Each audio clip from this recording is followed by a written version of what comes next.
পছন্দ হয়েছে। একদম সাদা হয়ে গেছিলো পুরো মুখ, এই যে এগুলো এগুলো পুরো সাদা হয়ে গেছিলো, পুরো একদম সাদা। তো এতটা যে পরিস্থিতি ওর এরকম হয়ে গেছিলো আমরা বুঝতেই পারিনি। যেটা গল্প করছিলাম যে ও নেগেটিভ ব্লাড আর এবি পজিটিভ। এবার অনেকগুলো ল্যাবে আমি পরীক্ষা করলাম, সব জায়গায় এবি পজিটিভ এসেছে। আমি কিছু নার্সিংহোমে ভর্তি করেছিলাম, তারাও বলছে এবি পজিটিভ, আমি নাম করছি না। তারপর হসপিটালে গেলাম, সেখানেও বলছে এবি পজিটিভ। ওরা 2বার করে চেক করেছে। নার্সিংহোমে ভর্তি করেছে, ওখানে 3বার চেক করেছে, এবি পজিটিভ আসছে।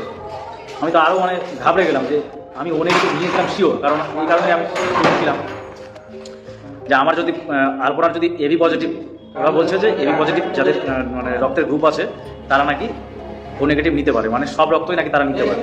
ভালো কথা, এটা আমার জানা নেই। আর গত 10 বছর আগে ওরকম চলতো, কিন্তু বর্তমানে 4-5 বছর আগে থেকে এরকম চলে না, যেটা যার গ্রুপ সেই গ্রুপের রক্তই তাকে দিতে হয়। গেল। তো আমি ভাবছি যে আমি আলপনার রক্ত এই টাইমে ব্লাড ওর শরীরে দিব না।